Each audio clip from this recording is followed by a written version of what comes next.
Imagine this. The road was hollow as you proceeded, fences on both sides, injured and departed men lay in piles. As you crossed the road, a wounded man poked at you with his bayonet, but you could no longer help him and resumed your walking. You pressed on with your men, on through the fields. Men went down beside you, crying out awfully. You passed them, seeing soldiers falling forwards into their faces, motionless. A huge bullet flew past the top of your head, and rifle bullets clashed with men at your sides. You should be scared to death, wishing that you weren't here, as you could survive the small bullets from guns, but not the immense bullets that soared past your body. The story of a battle in the middle of the Civil War.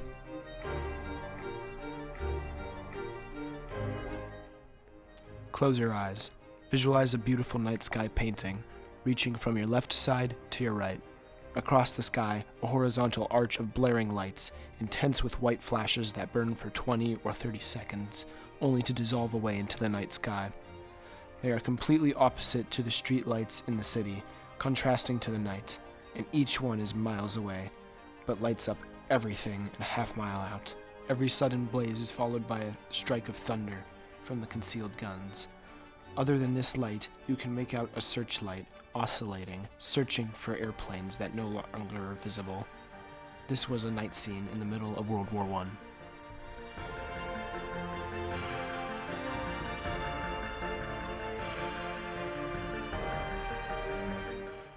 You lead the first wave to the sand as the attack started up. Shots flew over your head, resembling footballs. Men were recovering past soldiers, the ones that drowned as the wild waves overtook their tanks. Barriers, in which the Germans had set, were catching the empty boats, which were supposed to land on the beach early in the morning. Concrete guard posts shot down on your landing craft, and a destroyer on your team turned back, crushing a guard post that had been sent firing shots at your boat. This was what it looked like on D-Day.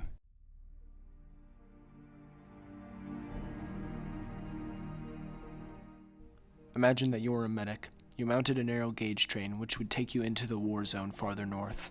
200 miles north is the 38th parallel, which splits North and South Korea. Children, orphans living in boxes or tin shelters or even in caves which suffered from the war, gather around the train tracks begging for food. Several times you passed to give them small rations of spare food. None of the soldiers were concerned about the future of the kids, as it was a painful image. Approaching central South Korea, damage to the environment was seen all over. Remains of train engines and cars, villages that had no speck of life, and bridges drooping down in the river. This was a partial day in the Korean War.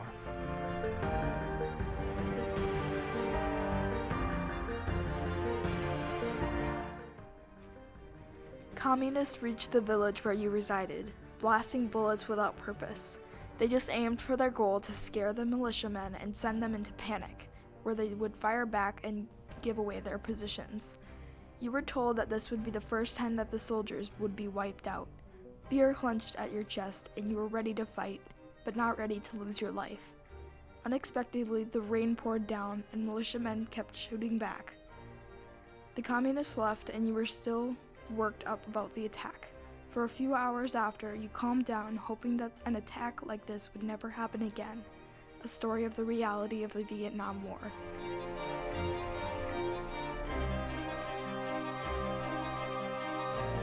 You're fighting in the days of the air war, sent out at daybreak to search over Baghdad. Your target, the oil refinery. While flying, your aircraft was hit by a missile, causing you to eject to save your life. It played against you though, and you were captured after landing in an enemy camp. They mistreated you before turning you over to Iraqi soldiers, who took you underground to a bunker where they were to ask you questions and punish you even more. A story of a real capture in Operation Desert Storm.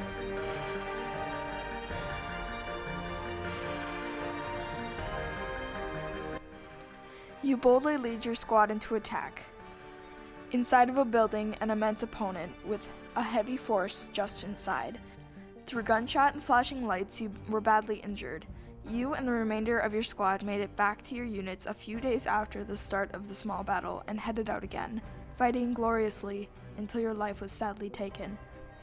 This was an attack at Fallujah, a city in the center of the Iraq War.